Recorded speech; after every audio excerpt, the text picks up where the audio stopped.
Welcome to the Good Going Podcast. I am Chris Enroth, horticulture educator with the University of Illinois Extension, coming at you from Macomb, Illinois. And we have got a great show for you today. Cover crops, clothing our gardens and plants. That's where the topic is of the day. And you know I'm not doing this by myself. I'm joined, as always, every single week by horticulture educator Ken Johnson in Jacksonville. Hey, Ken. Hello, Chris. It's the time of year to start clothing our gardens. That's right. That's right. Do you have bare patches under your tomatoes and peppers? Are you sick and tired of growing tomatoes and peppers and you want to just rip them out and put something else in? Hey, this is the show for you. This is an interesting show. I have dabbled in cover crops, Ken, and I know you have a bit more experience than I have. So I'm looking forward to learning more about them. Yeah, I'm only a step above dabbling. Whatever that is. Makes you an expert in my world. Well, I guess, as we dive into the topic of cover crops, it's probably a good idea to define a cover crop. Now, in my mind, a cover crop is something that you're just using it to protect the soil. But there's probably more to it than that. We'll get into that. But I guess, Ken, how do you see cover crops when you're using them in your garden? Yes, I use them. Yeah, it's kind of protecting that soil so you don't have that bare soil on there. You can use them to help build or generate organic matter, increase the organic matter in your soil, suppressing weeds. You're trying to break up potentially pest or disease cycles. So there's a variety of different ways or different things that you can achieve with cover crops. And basically, cover crops is just going to be some kind of plant. And there's usually specific plants that we're using for cover crops that you're putting in your garden in this case, or been done quite a bit in field crops, corn and beans. And it's now kind of moving to a little more to the gardening world. But putting those plants in there to serve one of these purposes. So I guess that kind of follows into like, why do people use it? And that is to, do that soil building, soil protection. The reason why I really turned to cover crops several years ago was we built raised bed gardens, and the raised beds were, it was a mixture of soil and some organic matter, compost. But there really was no structure to it. I mean, it was very, very loose, very airy, and I would say sharply well drained. It was so well drained, we could barely keep any water in it. And so our idea with the cover crops was to install cover crops, namely in the fall, and hope that those roots in the ground would help to create more of a soil structure where we really had none. And I suppose that works in the way that, plant roots have a symbiotic relationship with soil fungi. I think some bacteria also responsible for this, but the production of glomalin, which roots exude because of the fungal relationship, and helps to bind soil particles together, create that soil structure. But that's really hard to do when you're just doing a vegetable garden and you have plant roots in the ground for 5-6 months out of the year, not that long. So what are you going to do? Yeah, if that. Yeah, and even with their cover crops, it still is going to take several years to really get that soil structure built up or really add a lot of organic matter. So it's not, cover crops aren't going to be a quick fix necessarily to some of these things, but if you do it repeatedly over time, they can help with that stuff. Yeah. So we used it to help maybe make our soil a little bit more solid, but other people use it to break up their soil compaction in that regard. So I guess in your garden, Ken, what's the point? Like, why are you deploying cover crops in your backyard? So the main reason we're doing it is one for weed suppression. So we're using it as a mulch when we terminate it or kill it. I also put in tillage radish, so I'll break up some of that compactions, like the surface compaction from repeatedly walking on there and stuff. Will help break that up. And we usually throw some clover or something in there just to give that nitrogen fixation, because clover, beans, thing in the plants in the bean and pea families have symbiotic relationships with bacteria. And that bacteria can take nitrogen from the atmosphere and fix that into a nitrogen that plants are able to use. So when you're using those in your garden, you can help increase that nitrogen content in the soil. And then having those roots in there in the ground for all those plants, that's going to contribute to the buildup or at least slow down the loss of organic matter in the soil. Okay. Well, so I guess, yeah, we've talked about what they are and a little bit of the why, which we can get into maybe when we talk more about specific types of cover crops, why you might use these types of plants. But there's really three broad categories, I'd say, of cover crop types. You have, I'd say you have kind of your legumes, like those nitrogen fixing ones that you mentioned. And then you have sort of those any non-legumes. And I guess they could be grasses, or could they be broadleaves, or would we even separate those out into their own groups? But I mean, I kind of think of broadleaves like some of that tillage radish stuff as there's those types, but then there's grasses also who have a different type of root system than a tillage radish. That the grasses have a more fibrous-y type root system, so they're probably accumulating a lot more of that biomass in the soil. And so I think that's one of those things. And so, yeah, we have our legumes, we have our non-legumes, which could be a couple different things. And then cool season. Now, what's a cool season type cover crop? So that would be something like your tillage radish. So you're planting this usually in the fall, and sometimes these will winter kill, sometimes they won't. Like cereal rye is another one that you can plant that really anytime, but a lot of times you're planting that in that late summer, fall time frame, and that's going to overwinter then for you. Some of the clovers and stuff sometimes are thrown in there. What else? A lot of the cereal grains, oats or wheat, mustard, I think is used. Mustards, peas. Mm-hmm. So other things that we plant in our garden. There's versions of that we would plant as cover crops as well. And then you can break that up into warm seasons. So usually you're planting these in the spring. So if you're going to have a section of your garden that you're not going to plant, you can put a cover crop in there. So things like buckwheat, cowpeas, sorghum, things like that. Those would be some examples of stuff that you could plant if you wanted to leave a section without vegetables and work on that soil building or some of the other benefits that cover crops can have. Yeah.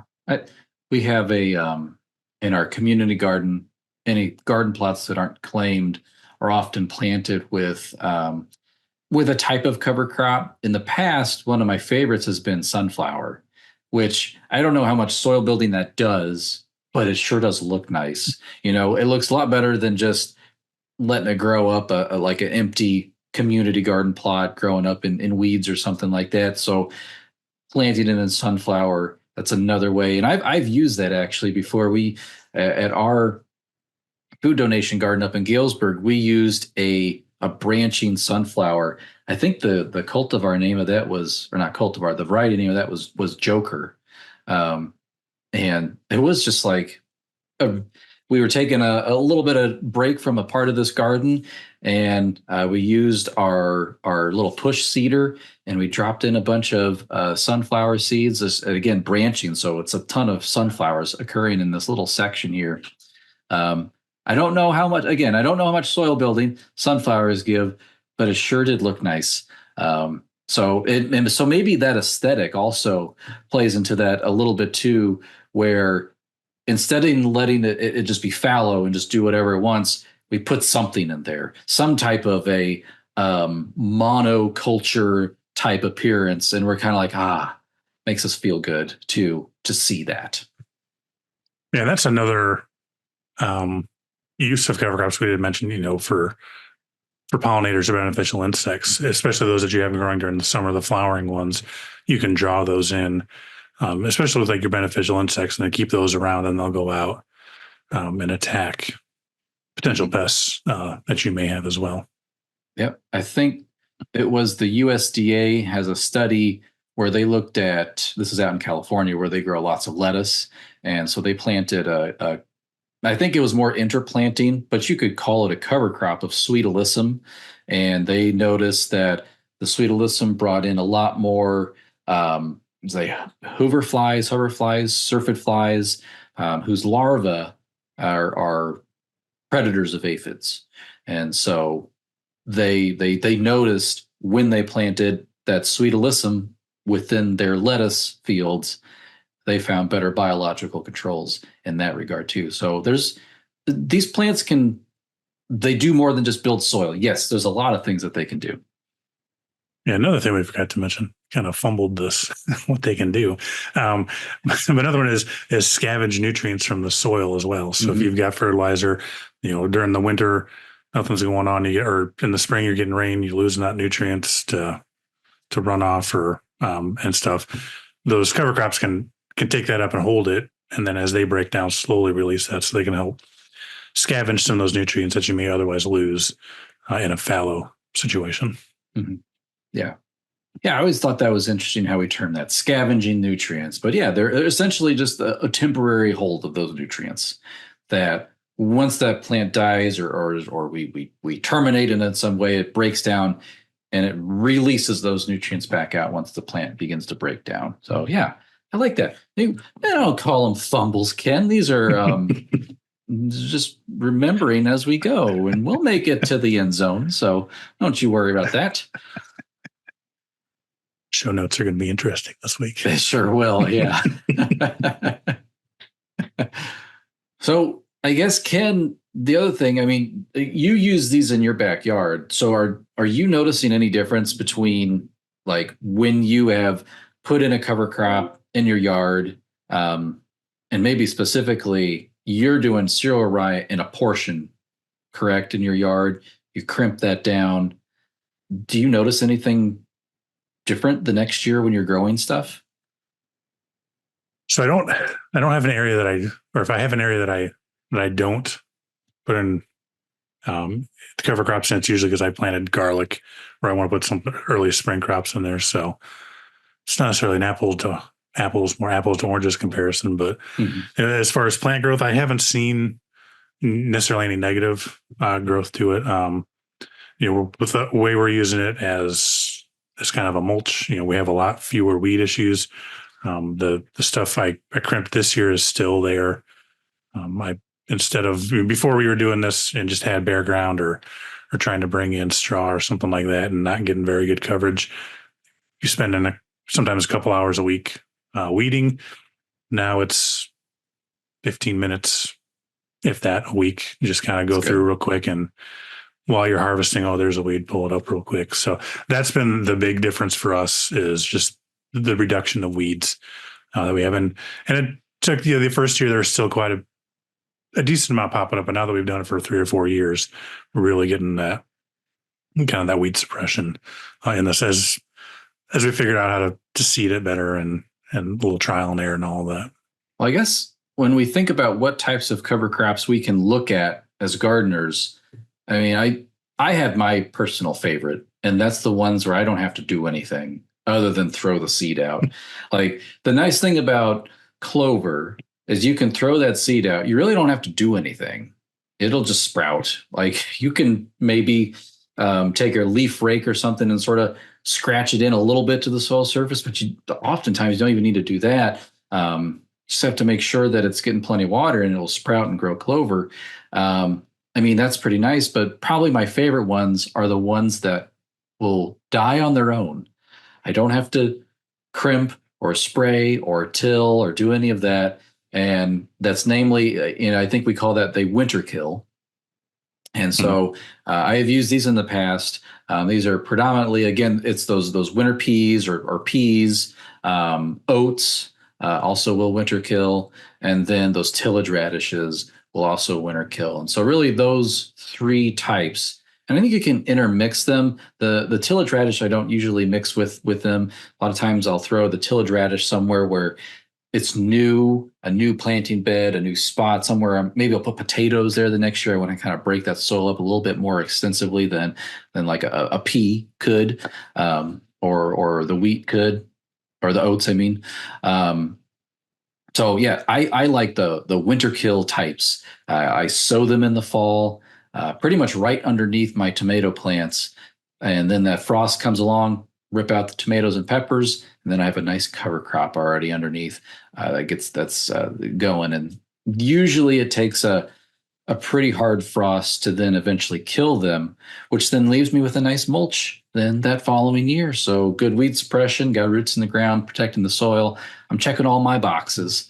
So yeah, that's my preferred one. Do you have a preferred cover crop as a gardener?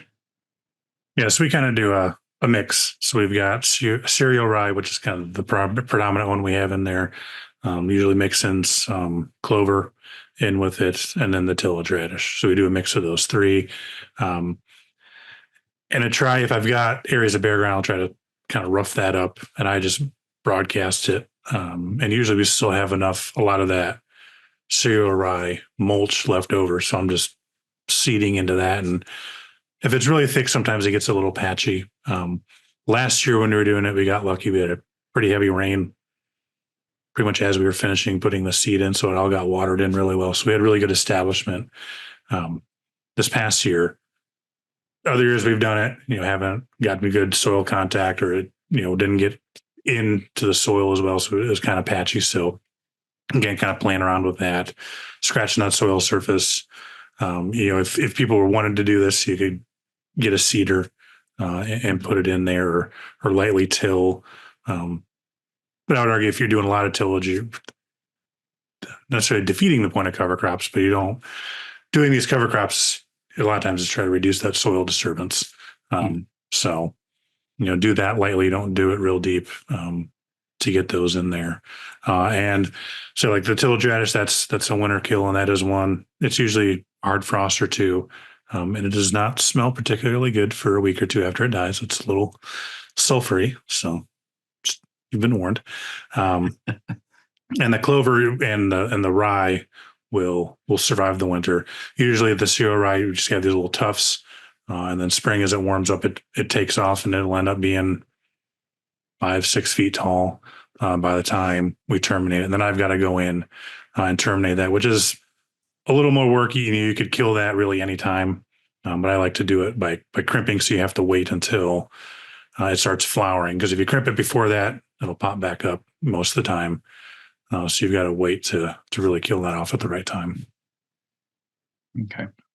Yeah. And I think that's the really hard thing for a lot of gardeners is we're going to tell you to put these in, and then you got to kill these plants. So it's real hard for some of us to do. So maybe that's why I like it when winter does it for me. But it is important, though, especially as we get into more of those green manure type crops, more of those spring to summer type cover crops, where they are going to potentially be able to complete a life cycle. They are going to be able to reach reproduction, which is seed production.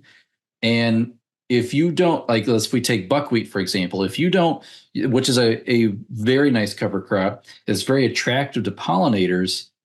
But if you don't want your garden to be just a stand of buckwheat for the next decade, you have to terminate that plant before it finishes flowering, before you get into that seed production phase. Not only that, but that plant has also photosynthesized, it's scavenged up nutrients. So it's holding a lot of energy within it. And it's going to use a lot of that energy when it gets to that seed production phase. So, you're going to maximize at least some of that investment in that plant if you terminate it once you hit flowering. And it does also kind of depend upon the type of cover crop you're dealing with. So, this is a generalized statement, to terminate them before they flower, but we're just wanting to make sure we communicate for some of these, especially like buckwheat or Phacelia. That's another one that can be quite aggressive. I've also used borage or in the landscape, which is more of like an herb, but we used it in part of our cover crop mix. And then we've had borage everywhere because we didn't terminate it. We let it go because I mean it's a very pretty blue flower, and who wants to get rid of a blue flower? Because we love the color blue when we can find it in the garden. And now we have it everywhere, and we don't want it everywhere. So, yeah, terminate them. Yeah, and if you're doing a mixture, which I would argue, a lot of times mixtures are going to be the best because you got multiple plants that are going to give you multiple benefits for that. But for mixtures, if you've got that, you need to terminate as soon as that first one is ready. So if that's whatever it is, if one of them is ready that needs to be terminated, you're going to have to terminate everything. So you may lose out on some of the potential benefit. You may not realize all the benefits. You're going to get some of them still, but making sure you're terminating so you don't end up with a headache down the road. Or silver lining is you got a free cover crop the following year that you may or may not be fighting for several years, depending on what you're doing. Forever. Yes. Then in the words of the Terminator, I'll be back, said the buckwheat. Yeah. Yeah, this year I left some of our cereal rye, and I was hoping that I could harvest some of it, but I think the birds came in and ate all of it because I've had none germinate or anything. So, well, wait till next year. You don't know. You might see something pop up in the springtime. And then, so we probably should talk about different ways you can terminate cover crops. And again, this is going to depend on the crop you pick. So do your homework. And as you're picking these, look at the benefits they're going to provide. When you need to plant them, are they going to winter kill, or are you going to have to terminate on your own? And then when do you want to terminate? So you're going to do it by mowing. If you've got a raised bed, that may or may not be practical. Probably looking more at a weed whacker, but you can mow them off. Things like the cereal rye, you can go through and crimp that. So what I've got is a 2x4 with a piece of angle iron on it. I have a rope on there, so I just walk through and kind of crimp stuff down every 6 to 8 inches and just walk through the garden. It takes some time. Your leg gets tired, your arms get tired, but it more or less works. And there's rollers and stuff you can buy. Probably not going to be using that in the home garden, probably because you don't have enough space to really warrant that kind of purchase. You can do herbicides. So usually what I do is I'll crimp and then I'll come through with an herbicide too, just to make sure everything it gets killed, because I don't want to have to come back another week and keep crimping. So usually like a glyphosate, if you can find it, something like that, something that you can then replant into relatively soon. So again, read those labels for those restrictions and stuff. If it's smaller plants, you could till that in, plow it under. If you've got really big plants, like with the cereal rye, if I'm letting those get 5 feet tall, I'm not tilling that in. That's just going to clog up my tiller, and I'll get maybe a foot before I'm unclogging it, and it'll take me all day. So that's an option for some of the smaller things. Or if you're doing like that cereal rye early in the spring, you could till that under. Well, it's still mainly just leaves. It doesn't have all that lignin in the stems and stuff, and it's easier to break down and till up. But again, you're disturbing the soil, so you've got to kind of balance that when it comes to tilling. I've seen things on tarping, so we get like some kind of tarp, usually black tarp, something like that.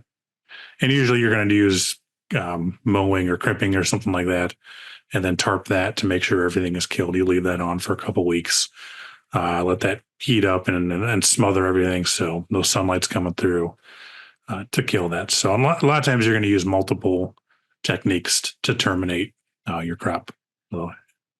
Because again, for the cereal rye, I can't really go in and spray that when it's 5 feet tall. It's easier to crimp it and then go in and spray it. Yeah, I think, and also for some of the things I've done, especially the scale and the situation where it is in a raised bed, I can't get a tiller up in that bed.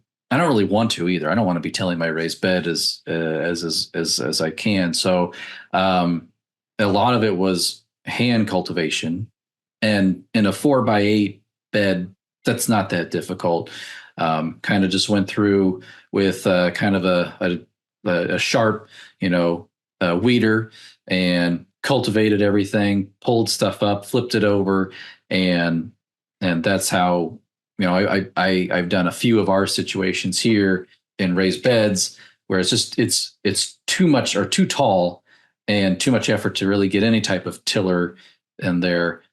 Maybe, and they do make smaller types of tillers or cultivators that are mechanical that you can buy. But, again, if you have like one or two beds that you're doing this in a backyard, you could probably do it also by hand.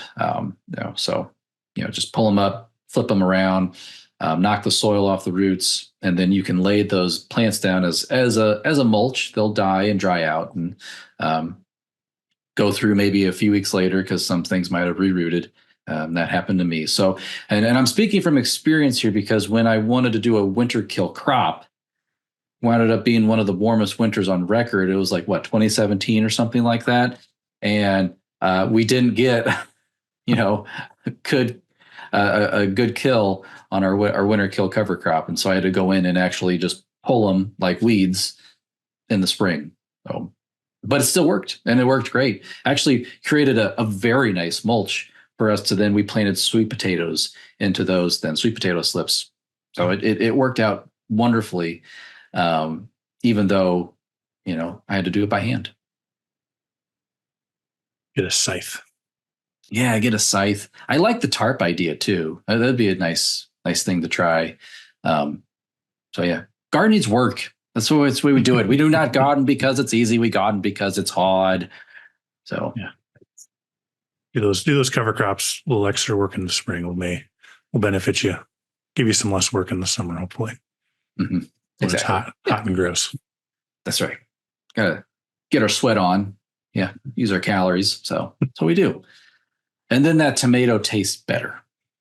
Yes. One question I have, Ken, is let's say we have just maybe we've tilled or mowed that cover crop and we've incorporated some of that green material into our soil. Can we plant seed right away? Or is that something where we have to wait? So if you're tilling, I would definitely wait probably for a week or two, let that break down, because as that stuff's breaking down, it's going to tie up nitrogen and stuff. So you may have a hard time getting germination. With mine, when I crimp it, I usually do that, wait a week or two still before I plant. So usually, I would factor that into give yourself a week or two before you plant, ideally. Let things break down, because even if you're just like I do crimping it, you still have all those roots in the soil. They're not going to completely break down, but that process is going to start. And I found with that really heavy mulch layer, it's kind of hard to get through and plant seeds. Usually I'm on my hands and knees spreading the ryegrass apart, pulling out clumps so I can have relatively straight lines. So it's, for my situation, it's a lot easier to do transplants. So I'm doing, like tomatoes and peppers and stuff like that. I've done corn in there. I've done green beans and stuff, and it can be done, but it's definitely a little more work than if you just got a bare soil. So if you don't want to deal with that little extra headache, that may be one where you winter kill and it's been dead and it's been breaking down a little longer, or you leave a patch that's bare that you want to put seeds into. Yeah. I found that's even true. So using so I don't cover crop.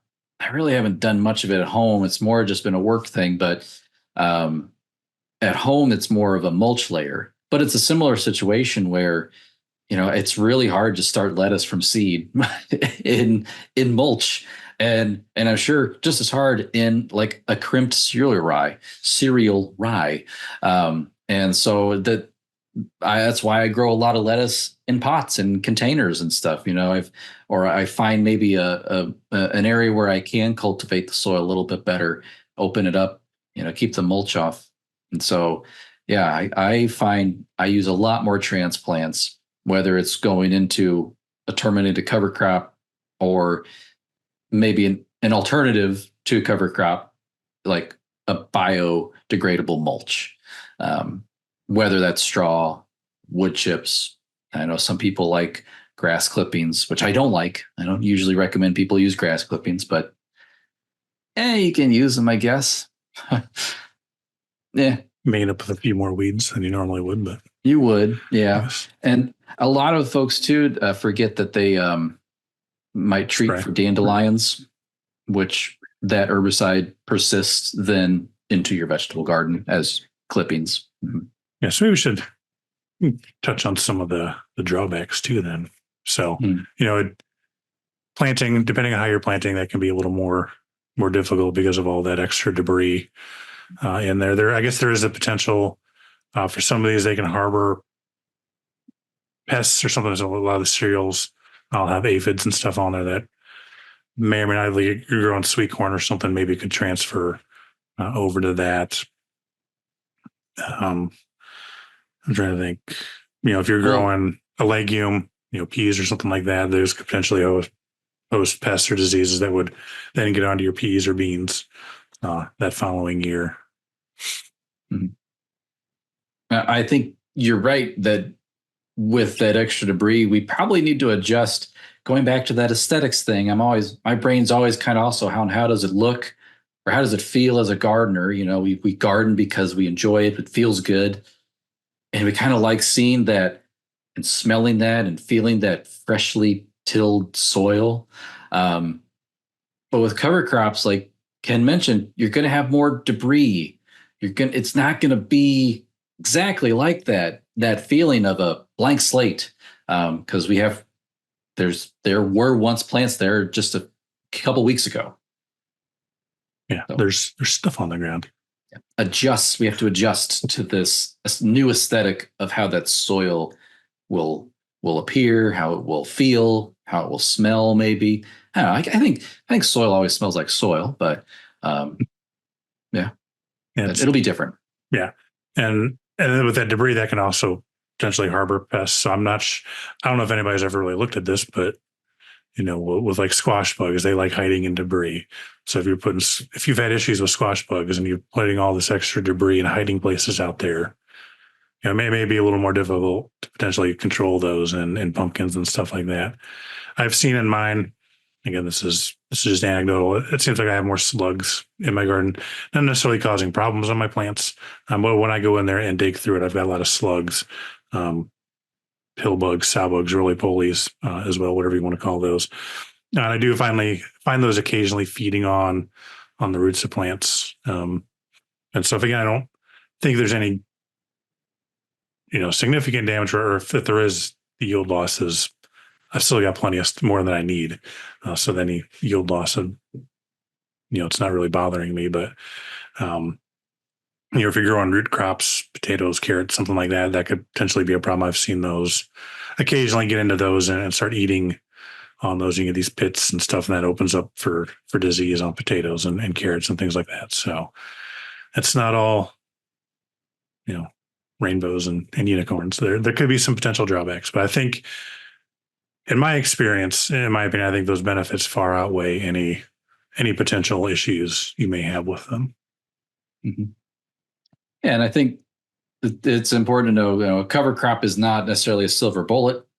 There will be drawbacks, there will be changes, there'll be differences. But what you're doing is you are working on setting up a system, or as best as we can. There's nothing really natural about a vegetable garden, I don't think, but we are trying to maybe take a couple cues from nature, looking at soil health systems, looking at some of those plant growth systems as well, trying to incorporate them as best as we can, where, we're still going to probably draw in some insects that are pests, some diseases that might also linger on some of that debris. But we're trying to set up this system as best we can. And I guarantee my backyard cover crop gardening system is going to be different than Kent's. So it's really hard to just say like, oh yeah, this is the cover crop you need to grow to get the biggest yield for whatever crop that you're going to eat. So it's all going to be really different based on soil type, your sun exposures, climate, microclimates. And so you're what you want to get out of that. it. Exactly. So I'd say try different things, try different cover crops, try different systems, and see what works best in your backyard.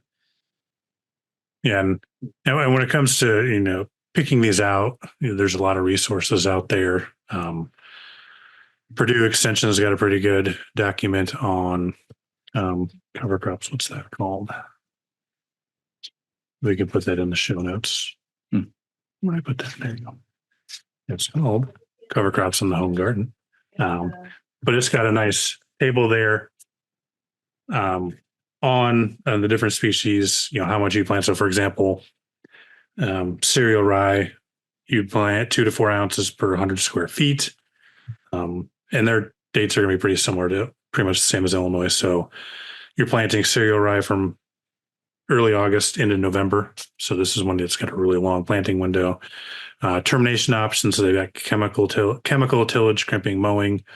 The notes or cautions for that one must be at pollen shed stage for effective mowing and crimping termination. So there's a lot of that. And they've got 10, 15 on there.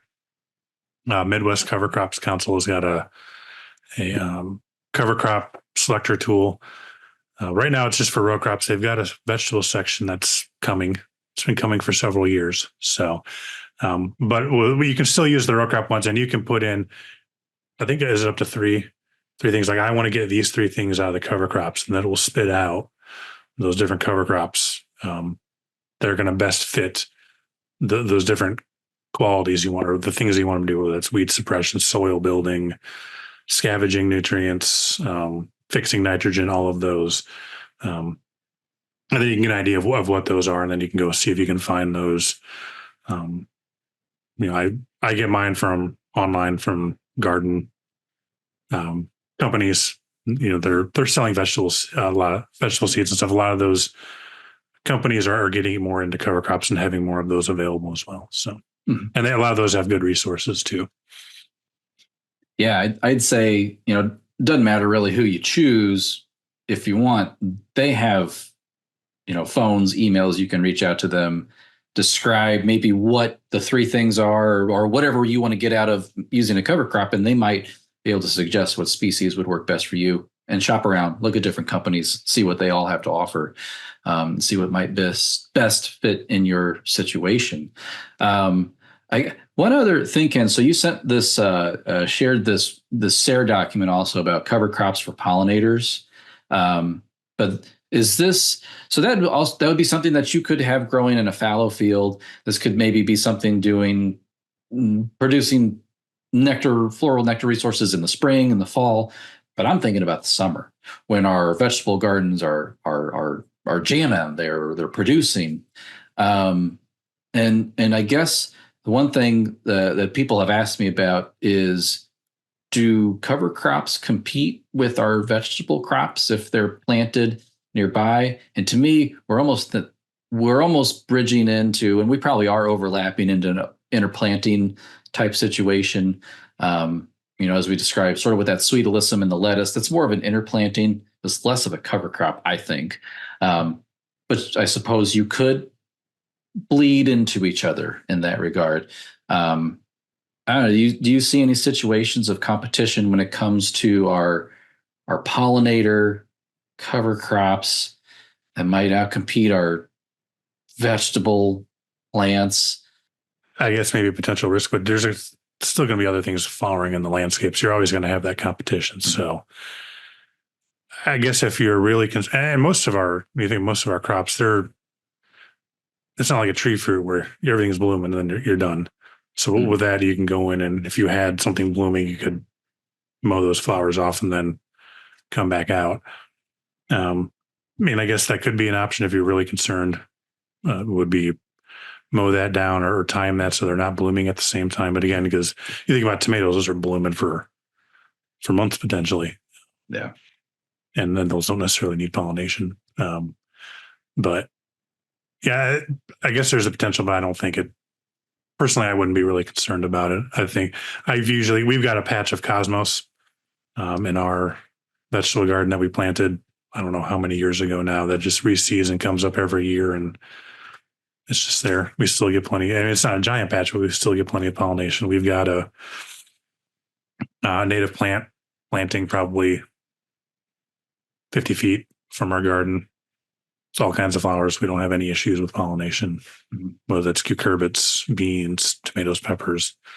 We still have fine pollination with all of that stuff. Yeah.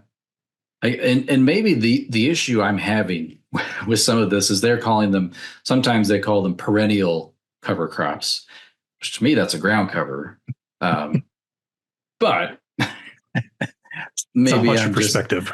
I guess so. Yeah. I'm just coming at this maybe from more of a landscaping perspective, or like, oh, so it's perennial, so it comes back every year. It's just a ground cover. You're not going to terminate that or till it. Maybe you'll continue to overseed it to keep it going, but yeah, maybe I'm having a little bit of just kind of issues with the terminology, semantics. Yeah.